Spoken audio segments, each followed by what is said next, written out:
আসসালামু আলাইকুম। আন্তর্জাতিক সর্বশেষ আপডেট সংবাদে আপনাকে স্বাগতম। শুরুতেই জানিয়ে দেব সংবাদ শিরোনাম। সিরিয়ায় তুর্কিপন্থী এবং কুর্দি যোদ্ধাদের মধ্যে তুমুল সংঘর্ষ, নিহত শতাধিক। এরপরে জানিয়ে দেব একদিকে ইসরায়েলে অস্ত্র বিক্রি, অপরদিকে যুদ্ধবিরতির চাপে রয়েছে বিদায়ী বাইডেন প্রশাসন। এরপরে জানিয়ে দেব ইউক্রেনীয় ড্রোন হামলায় রাশিয়ার সংবাদকর্মী নিহত। অন্যদিকে সংক্রমণ বাড়লেও HMPV নতুন ভাইরাস নয়, জানিয়েছে চীনা বিশেষজ্ঞ। সর্বশেষ জানিয়ে দেব ইহুদিবাদী ইসরায়েল লেবাননের সঙ্গে 380 বার যুদ্ধবিরতি লঙ্ঘন করল। এতক্ষণ শুনছিলেন সংবাদ শিরোনাম, এবারে বিস্তারিত। সিরিয়ায় তুর্কিপন্থী কুর্দি যোদ্ধাদের তুমুল সংঘর্ষ, নিহত শতাধিক। সিরিয়ার উত্তরাঞ্চলে তুরস্ক সমর্থিত বিভিন্ন গোষ্ঠী এবং সিরিয়ার কুর্দি বাহিনীর মাঝে লড়াইয়ে শতাধিক যোদ্ধা নিহত হয়েছেন। গত 2 দিনে দেশটির উত্তরাঞ্চলের সংঘাতে এই যোদ্ধারা নিহত হয়েছেন বলে জানিয়েছে যুক্তরাজ্য ভিত্তিক পর্যবেক্ষক সংস্থা Syrian observatory for human rights. ফরাসি বার্তা সংস্থা AFPর এক প্রতিবেদনে এই তথ্য জানানো হয়েছে। Syrian observatory for human rights জানিয়েছে, সিরিয়ান মানবিজ শহরের আশপাশের কয়েকটি গ্রামে গত শুক্রবার সন্ধ্যা থেকে সংঘর্ষ শুরু হওয়া এখন পর্যন্ত 101 জন নিহত হয়েছেন। নিহতদের মধ্যে তুরস্কের সমর্থিত গোষ্ঠীর 85 সদস্য এবং তুর্কি সংখ্যাগরিষ্ঠ সিরিয়ান ডেমোক্রেটিক ফোর্সেস 16 সদস্য রয়েছেন। এক বিবৃতিতে SGF বলছে, তারা তুরস্কের ভাড়াটো সৈন্যদের তুর্কির ড্রোন ও বিমান ব্যবহার করে হামলা চালানোর প্রতিহত করেছেন। গত 27 নভেম্বর ইসলামপন্থী বিদ্রোহীদের নেতৃত্বাধীন অভিযান শুরুর মাত্র 11 দিনের মাথায় 8ই ডিসেম্বর সিরিয়ার প্রেসিডেন্ট বাশার আল আসাদের পতন ঘটে। আসাদের পতনের পরপরই সিরিয়ায় তুর্কি সমর্থিত গোষ্ঠীগুলো আবারও SGF এর সঙ্গে সংঘাতে জড়িয়ে পড়ে। তুরস্ক সমর্থিত গোষ্ঠীগুলো SGF এর কাছ থেকে উত্তর আলেপ্পার প্রদেশের মানবিজ এবং তাল রিফাত শহরের দখল নিয়ে নেয়। তখন থেকে উত্তর সিরিয়ায় প্রায় প্রতিদিনই সংঘর্ষ চলছে, এতে উভয় পক্ষের ব্যাপক হতাহতের ঘটনা ঘটেছে। অবজারভেটরির প্রধান রামি আব্দুর রহমান বলেছেন, তুর্কি সমর্থিত গোষ্ঠীগুলো রাক্কায় যাওয়ার আগে কোবানে এবং তাবকা শহরের দখল নেওয়ার পরিকল্পনা রয়েছে। SGF সিরিয়ার উত্তর পূর্বের বিস্তীর্ণ এলাকা এবং পূর্বের দেইর ইজর প্রদেশের কিছু অংশ নিয়ন্ত্রণ করছে। সিরিয়ায় 2011 সালের গৃহযুদ্ধের সময় ওই অঞ্চল থেকে সরকারি বাহিনী প্রত্যাহার করে নেয়। এরপরে কুর্দিরা সেখানে স্বায়ত্তশাসিত প্রশাসন প্রতিষ্ঠা করবে। মার্কিন সমর্থন পাওয়া এই গোষ্ঠীটি বর্তমানে জঙ্গি গোষ্ঠী ইসলামিক স্টেট IS এর কাছ থেকে দখলে নেওয়া রাক্কা সহ ওই অঞ্চলে বেশিরভাগ নিয়ন্ত্রণ করছে। Ankara SGF Kurdistan workers party PKK অনুসারী বলে মনে করেন, যারা দক্ষিণ পূর্ব তুরস্কে 1 দশক ধরে বিদ্রোহ করছে। তুরস্কের সরকার এই গোষ্ঠীকে সন্ত্রাসী সংগঠন হিসেবে নিষিদ্ধ ঘোষণা করছেন। একদিকে ইসরায়েলে অস্ত্র বিক্রি, অপরদিকে যুদ্ধবিরতির চাপে রয়েছে বিদায়ী বাইডেন প্রশাসন। ফিলিস্তিনের স্বাধীনতাকামী সংগঠন হামাসকে যুদ্ধবিরতিতে সম্মত হতে চাপ দিচ্ছে যুক্তরাষ্ট্র। বাইডেন প্রশাসন অবরুদ্ধ গাজা উপত্যকা যুদ্ধ বন্ধে হামাসের হাতে জিম্মিদের মুক্তি নিশ্চিত করতে নতুন চুক্তির সই করার আহ্বান জানিয়েছেন। হোয়াইট হাউসের নিরাপত্তার মুখপাত্র জন কার্বি জানিয়েছেন, কাতারের দোহায় হামাস ও ইসরায়েলের মধ্যে যুদ্ধবিরতির আলোচনা চলছে। এই আলোচনাকে সামনে রেখে ইসরায়েল দোহায় আরেকটি প্রতিনিধি দল পাঠানোর সিদ্ধান্ত নিয়েছেন, যা হোয়াইট হাউস স্বাগত জানিয়েছে। বাইডেন প্রশাসন তাদের মেয়াদের শেষ সময়ে এসে গাজায় যুদ্ধবিরতি আনতে এবং জিম্মিদের মুক্তি নিশ্চিত করতে চেষ্টা চালিয়ে যাচ্ছে। তবে এই উদ্যোগের মধ্যে ইসরায়েলের সঙ্গে $800 কোটি অস্ত্র বিক্রির পরিকল্পনা নিয়েছে যুক্তরাষ্ট্র।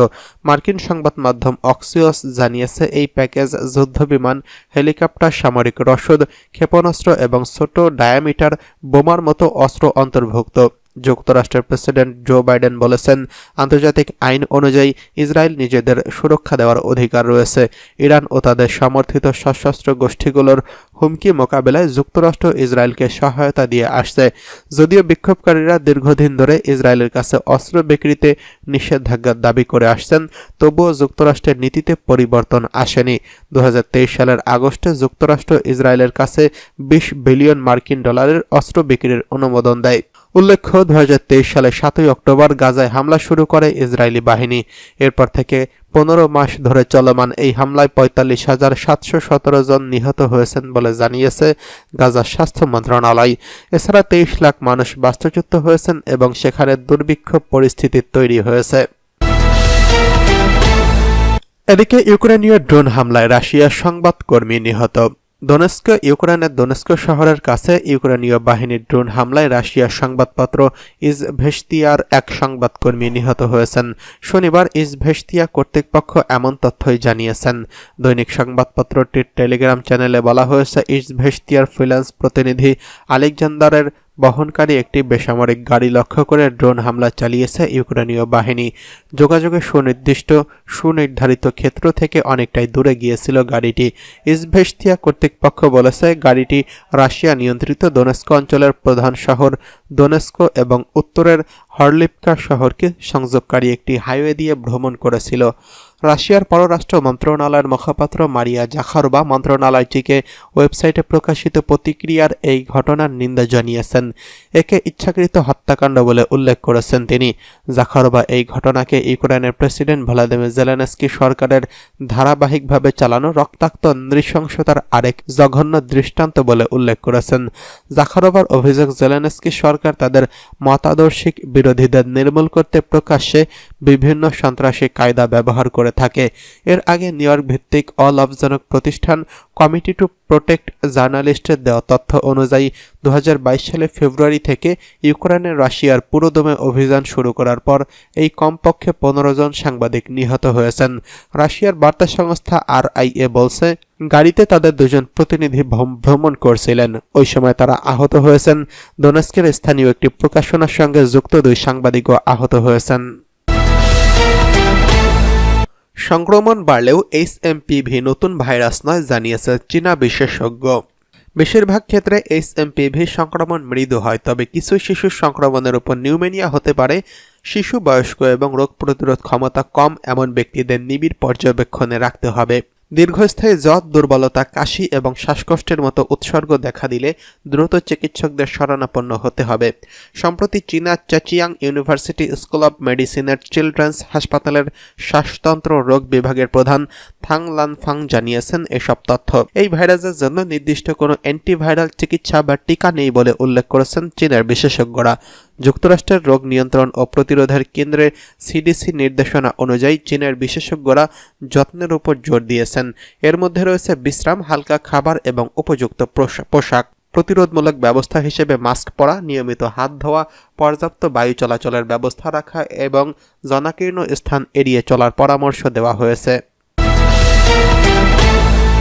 এদিকে ইহুদিবাদী ইসরায়েল লেবাননের সঙ্গে 380 বার যুদ্ধবিরতি লঙ্ঘন করছে।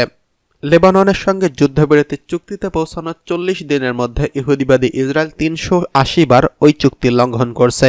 লেবাননের সঙ্গে ইহুদিবাদী সেনাবাহিনীর যুদ্ধবিরতির লঙ্ঘন ঘটনার অন্তত 32 জন শহীদ এবং 39 জন আহত হয়েছেন।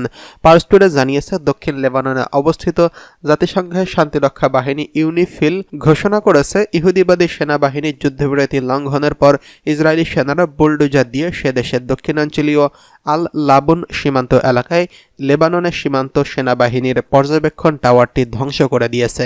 ইউনিফিল আরও জানিয়েছে, ইসরায়েলি সেনারা ইচ্ছাকৃতভাবে জাতিসংঘের বাহিনী এবং লেবাননের সেনাবাহিনীর স্থাপনা ধ্বংস করা জাতিসংঘের নিরাপত্তা পরিষদের 1701 নম্বর প্রস্তাবের লঙ্ঘন।